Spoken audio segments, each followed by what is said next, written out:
Assalamualaikum warahmatullahi wabarakatuh. Alhamdulillah kita bisa berjumpa lagi walaupun online untuk pembelajaran matematika kelas 12. Nah, karena kalian udah kelas 12 nih dan nanti mungkin akan menghadapi ujian nasional, saya harap belajarnya lebih ditingkatkan lagi ya. Jangan pada males, jangan pada tidak mengerjakan tugas. Jadi kalau ada tugas dikerjakan dan memperhatikan saat dijelaskan. Nah, apa yang akan kita pelajari sekarang? Sekarang kita akan mempelajari tentang dimensi 3. Sebelumnya kalian pasti sudah mengenal bangun-bangun 3 dimensi. Apa saja bangun-bangun 3 dimensi itu? Yang umum biasanya ada kubus, balok, prisma, limas, dan lain sebagainya. Nah, apa yang akan kita pelajari di materi dimensi 3 ini mengenai bangun-bangun 3 dimensi tersebut? Yaitu pertama, kalian diharapkan dapat mendeskripsikan dan menentukan jarak dalam ruang yang terdiri dari, maksudnya jarak dalam ruang itu, ruang yang dimaksud adalah bangun 3 dimensi tersebut ya, misalkan dalam jangan limas deh, dalam bangun kubus, titik-titik antara sudut kubus kalian bisa menghitung jaraknya. Contoh yang pertama ini, jarak dari satu titik ke titik lainnya. Jadi kalau misalkan ada kubus, nanti akan ada ilustrasinya, kalian bisa menghitung jarak antar titiknya. Lalu apa selain jarak dari suatu titik ke titik, apalagi ada jarak dari suatu titik ke suatu garis, lalu ada jarak dari suatu titik ke suatu bidang. Sebelum kita membahas itu semua, kita akan mengulang kembali tentang teorema Pythagoras karena ini akan banyak kepakai untuk pembelajaran selanjutnya. Teorema Pythagoras, pertama kalian harus ingat dari segitiga siku-siku. Nah, kita punya segitiga siku-siku ABC. Sudut siku-sikunya di sini. Untuk mencari sisi miringnya atau sisi C dengan cara C kuadrat atau sisi miring kuadrat sama dengan sisi alas kuadrat tambah sisi tegak kuadrat. Maka jadi seperti ini, sisi miring didapatkan dari sisi alas dan sisi tegak. Tapi di sini C kuadrat, kita kan pengen menghitung C-nya. Nah, kuadratnya kita hilangkan dengan syarat A kuadrat tambah B kuadratnya kita akarkan. Berarti untuk mencari C, A kuadrat, akar A kuadrat tambah B kuadrat. Bagaimana kalau misalkan yang dicari bukan C-nya, tapi C-nya itu sudah diketahui atau sisi miringnya sudah diketahui. Yang akan kita cari atau yang belum diketahui adalah sisi alas atau sisi A-nya. Nah, caranya sama. Untuk mencari sisi A, sisi miring, akar sisi miring kuadrat dikurangi sisi tegak kuadrat. Begitu juga kalau misalkan yang ingin diketahui adalah sisi tegaknya, maka sisi miring kuadrat, akar sisi miring kuadrat dikurangi akar sisi alas kuadrat. Nah, itu teorema Pythagoras. Sekarang, jarak titik ke titik dalam bidang 3 dimensi. Di sini kita punya bidang suatu kubus, bidang 3 dimensi. Gambar di samping merupakan kubus ABCD EFGH. Dalam penamaan suatu kubus, misalkan kalian punya kubus dengan nama ABCDEFGH. ABCDEFGH-nya ini adalah nama sudut-sudutnya. Kita bisa mulai dari sudut yang sebelah sini, ini sudut A, B, C, D. Jadi berurutan ya, nggak boleh ngacak. Nah, untuk EFGH-nya, karena ini selanjutnya dimulai dari E, maka E-nya itu sejajar dengan A. Jadi kalau misalkan kalian dapat soal nih, diketahui kubus ABCDEFGH, tapi nggak ada kubusnya gitu. Kalian bisa gambar sendiri dan kalian bisa namain sendiri. Yang penting berurutan A, B, C, D, dan E-nya itu harus sejajar dengan A. Kalau misalkan bawahnya seperti ini, nggak boleh. E-nya tahu-tahu di sini, A-nya di sini, nggak boleh. Jadi A sama E harus sejajar. Dan muternya juga sama E, F, G, H. Panjang EC merupakan jarak antara titik E dan C. Nah, panjang EC di mana? Sini ada diagonal ruangnya. Panjang EG merupakan jarak antara titik E dan G. Dan di sini, jadi jarak antara suatu titik sudut ke titik sudut lainnya. Ini nanti akan kita cari berapa panjangnya dan seterusnya. Contoh soal. Misalkan dalam suatu kamar berukuran 4 meter x 4 meter x 4 meter akan dipasang lampu di tengah-tengah atap. Kamar tersebut digambarkan sebagai kubus ABCD EFGH. Berapa jarak lampu ke salah satu sudut lantai kamar?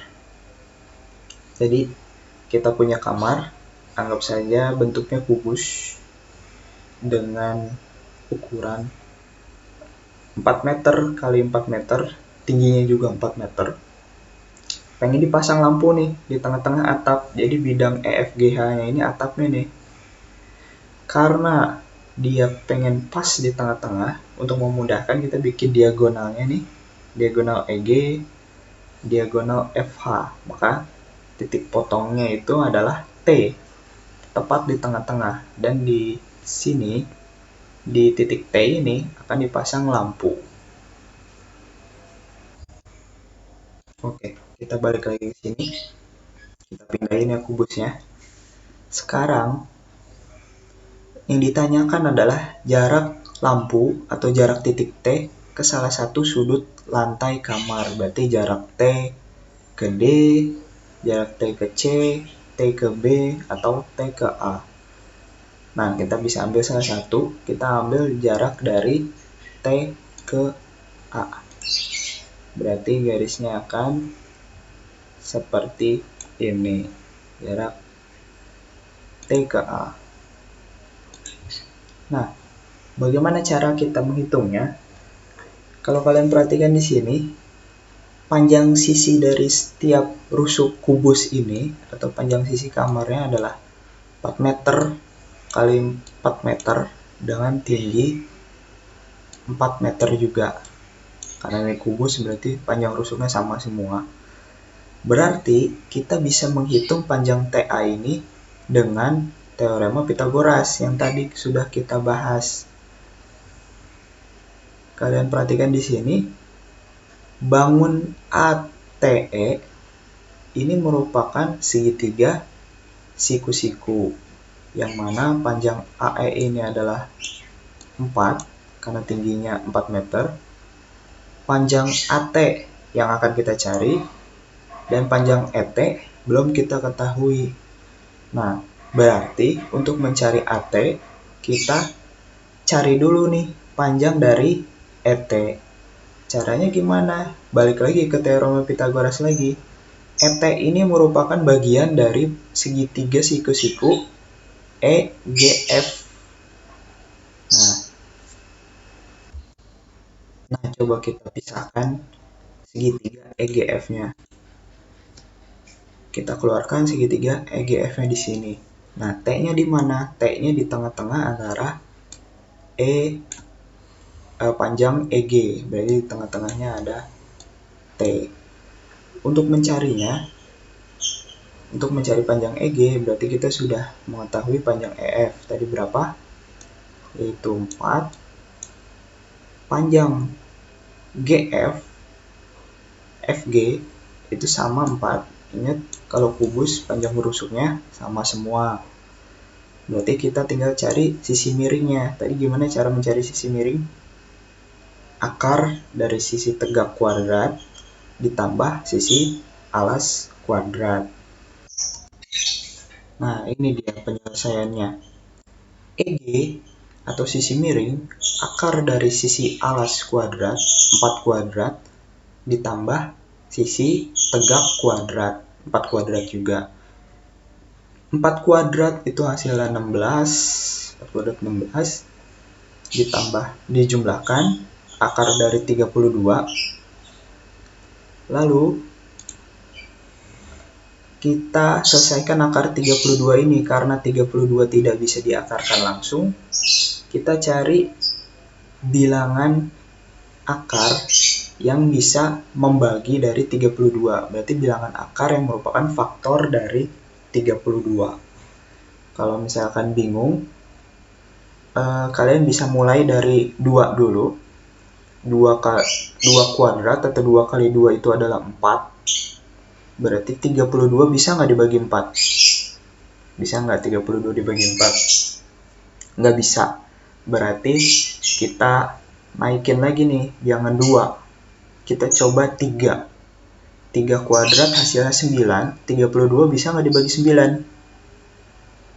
Nggak bisa juga. Nggak ada tepat 32. Nah, kita naikin lagi 4. 4 kuadrat berapa hasilnya?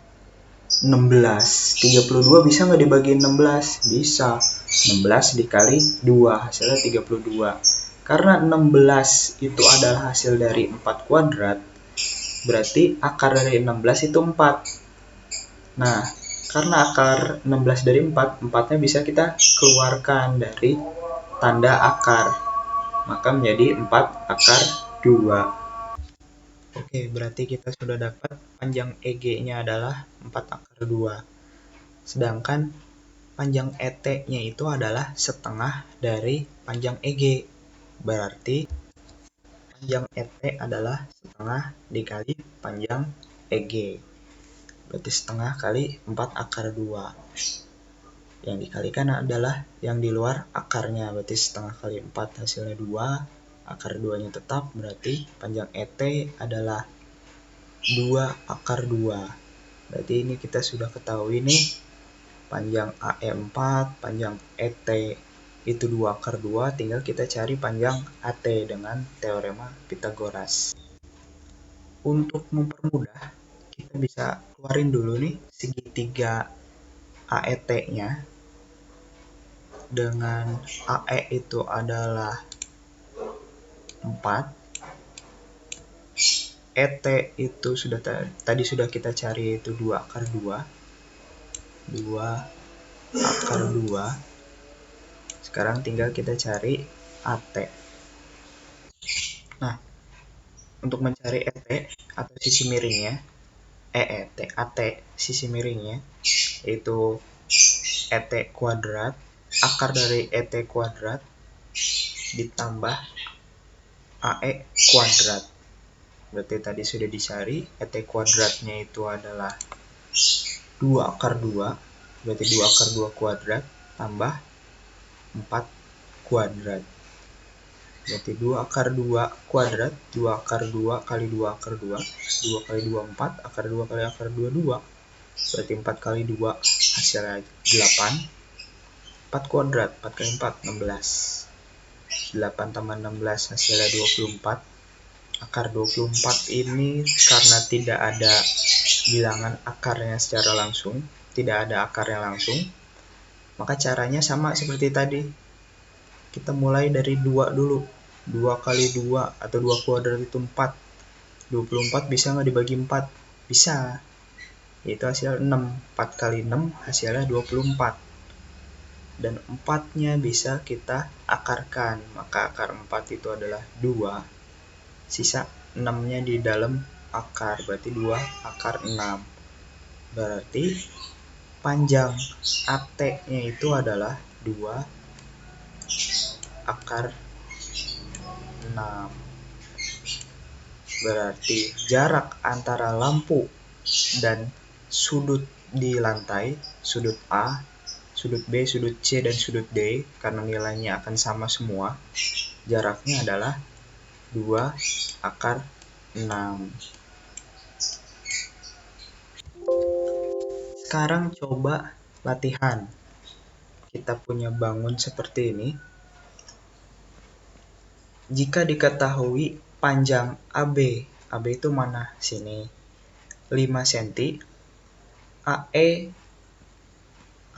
sama dengan BC dan sama dengan EF itu panjangnya 4 cm, maka tentukan jarak antara titik A dan titik C. Titik A dan titik C. Lalu jarak antara titik E dan titik C. Coba kalian kerjakan di buku tulis. Nanti kerjakan beserta caranya. Tugasnya itu adalah yang tadi sudah kita bahas itu dicatat di buku catatan kalian. Lalu setelah selesai mencatat, kalian kerjakan soal latihan ini. Setelah itu, catatan yang sudah kalian tulis, kalian foto dan kalian kirim ke WA saya. Beserta tugasnya juga ya, yang ini. Nah, absennya akan berdasarkan pengumpulan tugas. Jadi kalau misalkan kalian tidak mencatat, berarti kalian dianggap tidak hadir. Jadi seperti itu. Diharapkan kalian mencatat dan kirim ke WA saya. Jangan lupa perkenalkan dulu diri kalian ya, karena saya kan belum tahu siapa-siapa aja. Jadi biar bisa saya data siapa aja nih yang sudah mengumpulkan. Oke? Jangan lupa kerjakan tugasnya. Assalamualaikum warahmatullahi wabarakatuh.